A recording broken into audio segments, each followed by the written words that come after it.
It's time for the Reality Report on Freedom.tv. I want to take a moment to thank the Southern Poverty Law Center for their latest assault on free speech and civil liberties. Their monthly intelligence report included 2 articles titled Rage on the Right and Fear of FEMA, and in them they attempted to debunk my film Camp FEMA and demonize Restore the Republic as an anti-government patriot group with militia-like beliefs. They think that we see the federal government as their enemy. Now, I'll go on record here to inform you, RTR is pro-government, the government intended by our founding fathers and outlined in our Constitution. They never even called me to ask me where we stand. Great journalism tactics, Mark Potok. Oh boy, the co-architects at the heart of the Missouri Information Analysis Center scandal last year are again trotting out the same old rhetoric, attempting to smear constitutionalists as racist hate mongers ready to blow up federal buildings. They are clearly blind to the world around them, trapped in their well-funded corporate office park. They are clueless when they say that there is no federal government plot to impose one world government. Meanwhile, free trade agreements, World Trade Organizations, Codex Alimentarius, talks of one world currency, and of course the global headlines discussing the formation of the New World Order are being perpetuated by our own elected leaders right in front of them. We can only deduct that they are for one world government and the erosion of national sovereignty and obsessed with spreading hate and disinformation. We did try to get Mark Potok on the show to clarify his points for you, but he doesn't have the courage to face those he libels. However, their director of research, Heidi Byrick, was caught on tape engaged in hate speech. Gary Franchi, Restore the Republic. He's insane as well. I love Gary. He's a personal friend of mine. The FEMA camp stuff is nutty butter.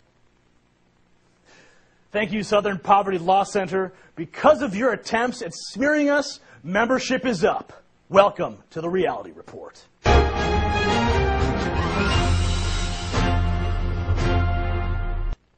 Last week, Sacramento's Harv's Metro Car Wash was faced with 2 IRS special agents that appeared at his business to hand-deliver a notice that money was owed. The amount on the bill, 4 cents.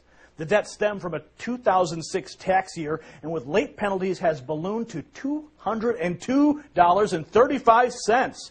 How did 4 cents amass such significant late fees so quickly? And more importantly, what did it cost to pay the agents to make the visit? Surely more than the $200 they were there to collect. All this trouble for less than a nickel? Unbelievable.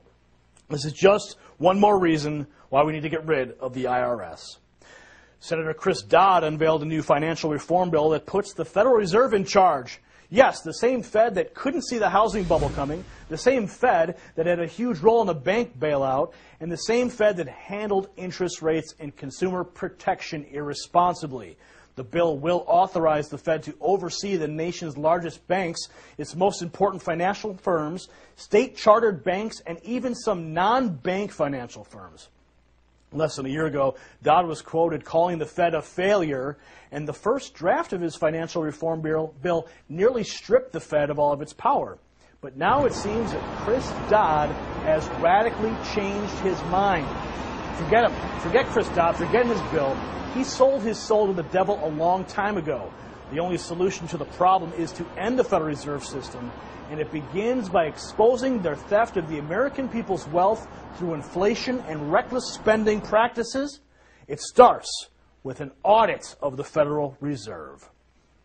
H.R. 1207, that's the bill you really want to support. President Obama says he wants to tighten the grip around people who commit crimes, but is mandatory DNA testing upon arrest the way to do that? He seems to think so. The president wants DNA testing to be mandatory for anyone arrested, regardless of whether or not they are charged with a crime. The ACLU is fighting against mandatory DNA testing. They say fingerprinting tells the authorities the identity of a person, while DNA testing tells a lot more about that person, including family ties and health risks. Do the police have the right to know that about you?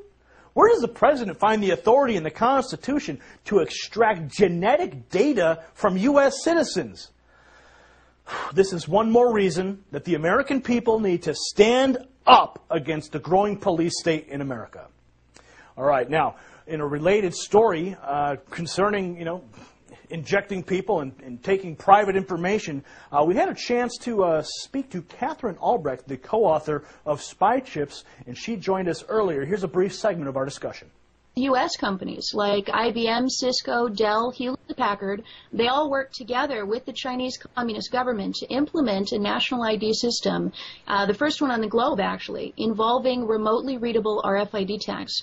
And what this means is that a Chinese government official can actually take a handheld reader, he can point it at a pedestrian walking down the street from 30 to 60 feet away and identify that individual from the card right through the person's pocket, wallet, backpack, or purse, and then call up a record of information about that person that is mind-blowing. The link to the whole interview is in the show description, okay? You can watch the whole thing by clicking the link. Now, you definitely need to check it out. Katherine has a lot of inside information that is vitally important to our security as an independent nation and our independent people. Okay, so in light of that conversation with Katherine, here is a picture of the week that, hey, it might soon be a reality.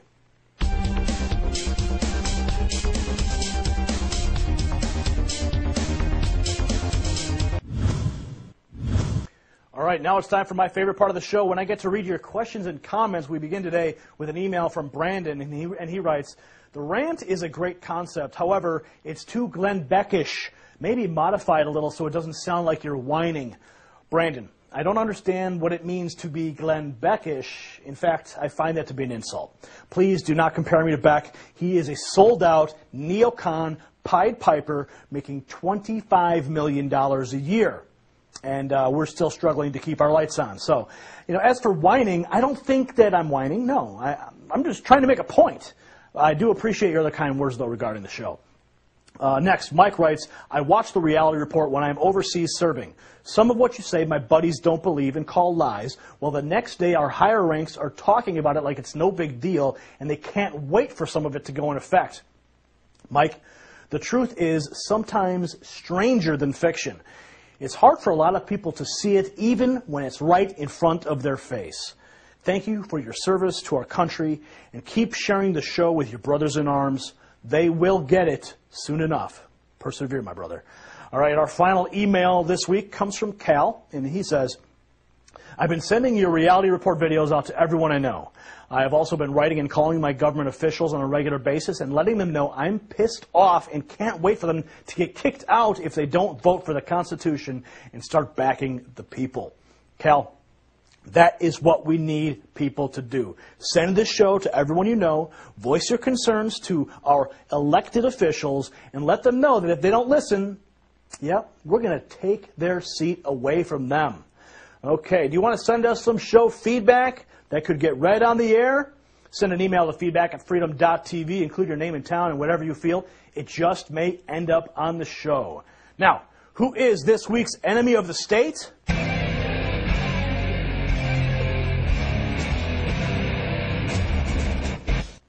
Oh, could you have guessed it? It's Heidi Byrick from the Southern Poverty Law Center. Yes, the hate monger who said, "It amazes me that these people can go on TV and say whatever they want."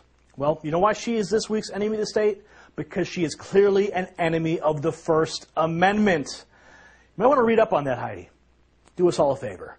Okay, well, thank you for watching the Reality Report. Remember, please forward this video to your friends, your family, your coworkers, and follow us on Twitter.